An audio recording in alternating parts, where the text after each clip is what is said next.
बरसे फागुनवा में। आपको मजाक लग रहा है? थोड़ा सा सामने आइए, तनी सा आगे आइए।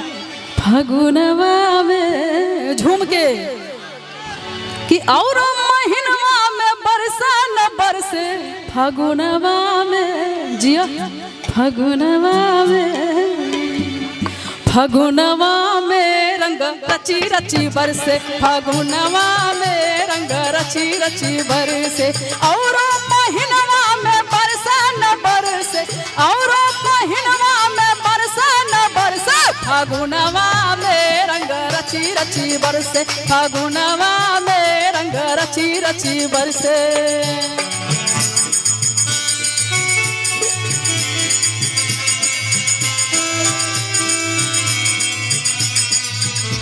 इसको लेके लगाइए लगाइए लगाइए लगाइए इसको।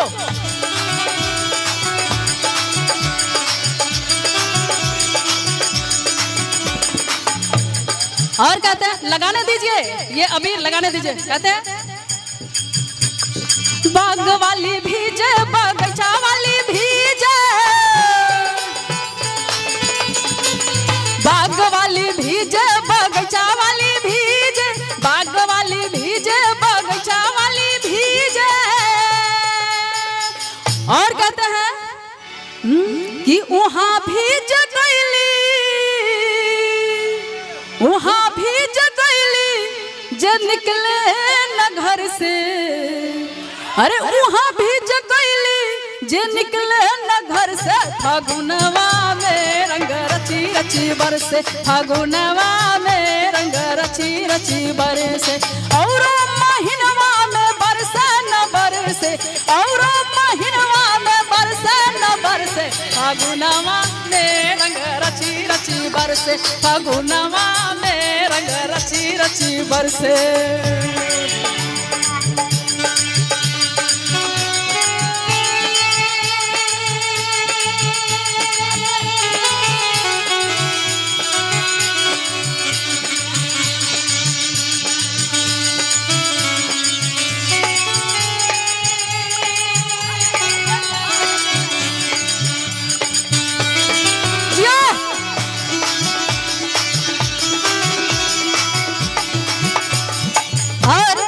पूजा जी जाइए, लेडीज को चंदन लगा के आइए, शुरुआत कीजिए इसका।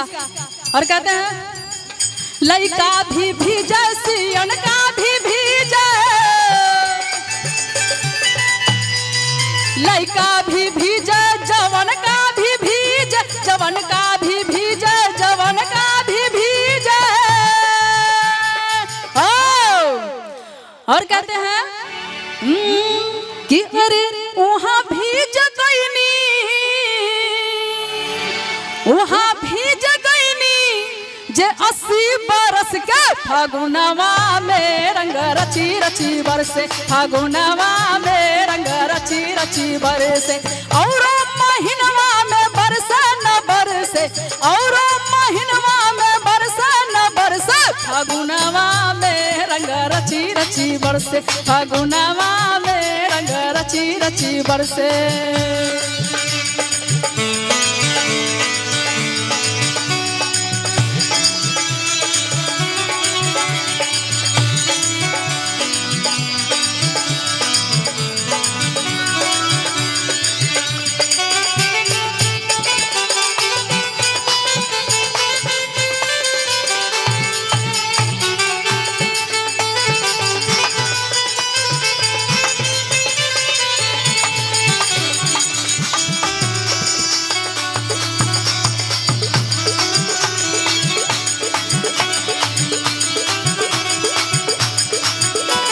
सजना भी भीजे सजनिया भी भीजे,